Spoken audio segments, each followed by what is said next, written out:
Parangkusumo tidak hanya menyimpan keindahan ombak laut selatan dan gumuk pasir, namun juga memiliki sebuah tempat yang disakralkan. Di sisi utara dari bibir pantai Parangkusumo, terdapat bangunan yang disakralkan bernama Cepuri Parangkusumo. Lokasi Cepuri Parangkusumo berada di Duku Mancingan, Kelurahan Parangtritis, Kecamatan Kretek, Kabupaten Bantul. Dua buah batu di dalam pagar keliling berwarna putih tersebut disebut dengan Watu Gilang. Oleh masyarakat setempat batu hitam yang besar diberi nama Selo Ageng, sedangkan batu hitam yang kecil diberi nama Selo Sengker. Selo Ageng adalah batu andesit berukuran 180 cm x 210 cm x 56 cm, sedangkan Selo Sengker adalah batu andesit berukuran 130 cm x 60 cm x 33 cm. Kedua batu tersebut konon pernah menjadi tempat duduk Panembahan Senopati dan tempat duduk Kanjeng Ratu Kidul.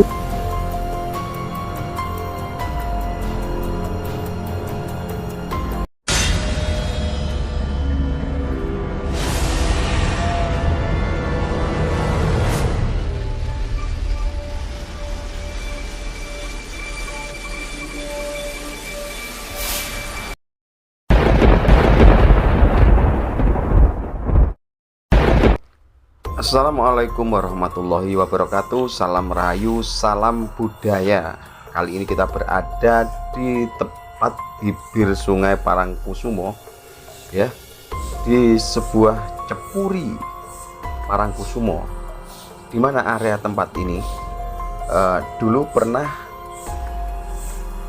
terjadi sebuah perjanjian sebelum Mataram Islam berdiri antara Danang Sutawijaya atau Panembahan Senopati, yang dimana mengadakan perjanjian dengan Bunda Ratu Kidul, ya, untuk meminta bantuan sebelum kerajaan Mataram baru itu didirikan. Ya, kita tepat berada di selatan, ya, itu masuk daripada Cepuri Parangkusumo. Kita mencoba memasuki area tempat ini, teman-teman, ya. Ya, di kanan kiri pintu masuk Cepuri ini terdapat patung, ya, arca yang membawa pentungan, ya. Ini seperti arca kala, teman-teman, ya. Persis sekali di patung-patung yang ada di area Tulungagung, yaitu Reco Pentung, namun patung ini berwarna hitam.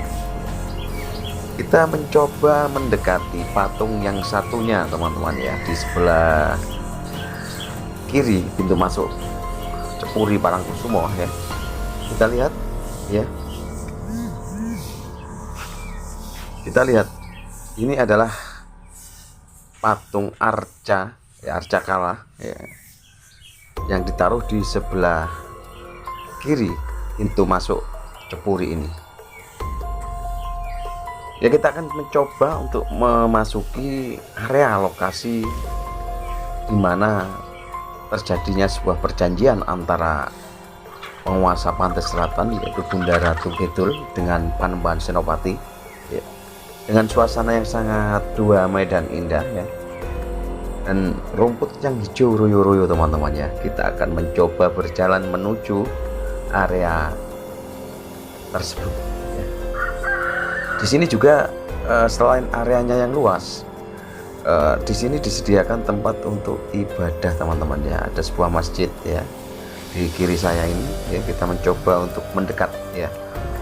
Jadi apabila kita ingin melakukan kegiatan sholat, bisa masuk ke area masjid yang sudah disediakan ini, teman-teman, ya. Masjidnya sudah bagus, ya, dan ini kita lihat banyak sekali masyarakat yang membersihkan tempat ini, ya, karena kita mengambil video ini pada hari Jumat Kliwon, ya, sehingga pada dini hari, Jumat dini hari, Kamis malam Jumat jam 12 malam di sini udah ramai sekali, ya. Ramai sekali dengan orang-orang yang melakukan kegiatan spiritual di tempat ini, ya. Dengan berbagai keinginan mereka untuk melakukan kegiatan ritual di batu tempat perjanjian Panembahan Senopati, ya. Kita lihat masjid ini sangat bagus sekali teman-teman ya, dan semua sudah tersedia parkir, juga tempat toilet yang lumayan bagus ya. Ya, kita mencoba untuk terus menelusuri ya lokasi Cepuri Parangkusumo. Ini ada di depan Cepuri Pas, ada 2 buah bangunan kanan dan kiri ya.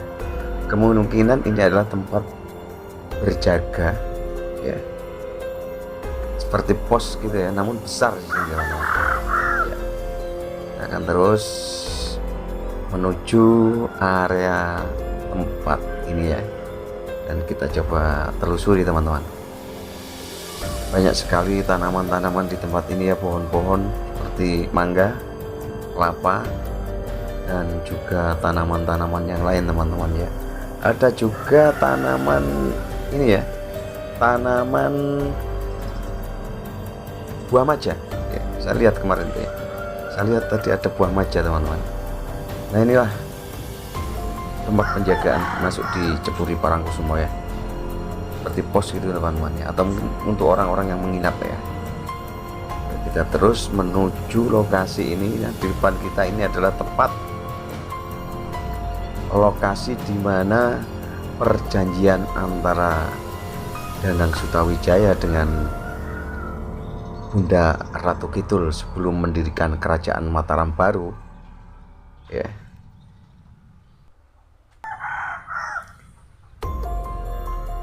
Kita lihat ini teman-teman ya, tempat ini berada di bawah pengawasan Dinas Pariwisata Kabupaten Bantul ya, yang bertuliskan Cepuri Parangkusumo teman-teman ya. Lihat ini. Assalamualaikum warahmatullahi wabarakatuh. Salam Rahayu, salam budaya. Kali ini kita berada di sebuah peninggalan sejarah peradaban Mataram baru ya, tepatnya kerajaan Yogyakarta Diningrat. Tepatnya di tempat pertemuan antara Raja pertama Hamengkubuwono I dengan seorang tokoh legenda yaitu Bunda Ratu Kidul ya. Di tempat inilah konon yang menjadi saksi pertemuan keduanya, yaitu Cepuri Parangkusumo ya. Di Parangkusumo kita akan telusuri lebih lanjut mengenai Cepuri Parangkusumo ini, yang menjadi titik pertemuan antara para raja-raja kerajaan Yogyakarta dengan penguasa Laut Selatan yaitu Bunda Ratu Kidul. Rahayu Mbah, Rahayu. Nah, kita lihat 2 batu itu teman-teman ya. 2 batu inilah yang menjadi saksi dan menjadi tempat perjanjian antara Danang Sutawijaya atau Panembahan Senopati dengan penguasa pantai selatan yaitu Bunda Ratu Kidul ya. Kemungkinan beliau mengadakan perjanjian yaitu untuk supaya, karena di wilayah ini dulu adalah alas mentau ya. Jadi Panembahan Senopati ini meminta bantuan supaya tidak diganggu oleh para makhluk halus di wilayah pantai selatan teman-teman. Dan ini adalah pintu di sebelah timur ya. Kita ambil gambar dari selatan ya gitu. Tidak ada penjaga di tempat ini sehingga kita hanya bisa mengambil video dari luar teman-teman ya, karena suasananya masih pagi ya. Dan itu ada masih di batu di mana Danang Sutawijaya duduk di tempat itu, ada dupa yang masih menyala teman-teman. Subhanallah. Konon di tempat ini dulu ada airnya teman-teman, sehingga orang datang di tempat ini harus bawa perahu kecil gitu ya. Namun laut semakin surut sehingga saat ini tempat ini menjadi sebuah tempat daratan ya, teman-teman ya. Sehingga banyak pasir di tempat ini. Seperti itu. Nah, itulah batu gilang yang disebut dengan Selo Ageng dan Selo Sengker, di mana Selo Ageng adalah tempat duduk daripada Panembahan Senopati untuk melakukan pertapaan untuk menemui penguasa pantai selatan yaitu Bunda Ratu Kidul. Sedangkan batu yang lebih kecil yang diduduki oleh Bunda Ratu Kidul disebut dengan Selo Sengker ya. Selo Ageng itu ukuran batunya lebih besar dan Selo Sengker ukuran batunya lebih kecil teman-teman ya. Ya, kita coba lebih dekat ya untuk mendekati batu-batu yang saat ini disakralkan oleh warga. Konon di tempat ini memang banyak sekali yang berdoa dan doanya dikabulkan teman-teman ya. Semua itu tergantung dari sugesti. Dan di depan kita itu adalah Selo Ageng ya, tempat duduknya Panembahan Senopati, dan ini adalah Selo Sengker, tempat duduk daripada penguasa pantai selatan yaitu Bunda Ratu Kidul teman-teman ya. Kita lihat ya, semuanya dipagar dengan warna putih dan di dalamnya batu itu dilindungi oleh rantai-rantai yang diikat oleh tiang kecil ya teman-teman. Kita lihat ya. Cukup sampai di sini. Kami ucapkan terima kasih. Apabila ada kesalahan kami mohon maaf yang sebesar-besarnya. Salam Rahayu, salam budaya.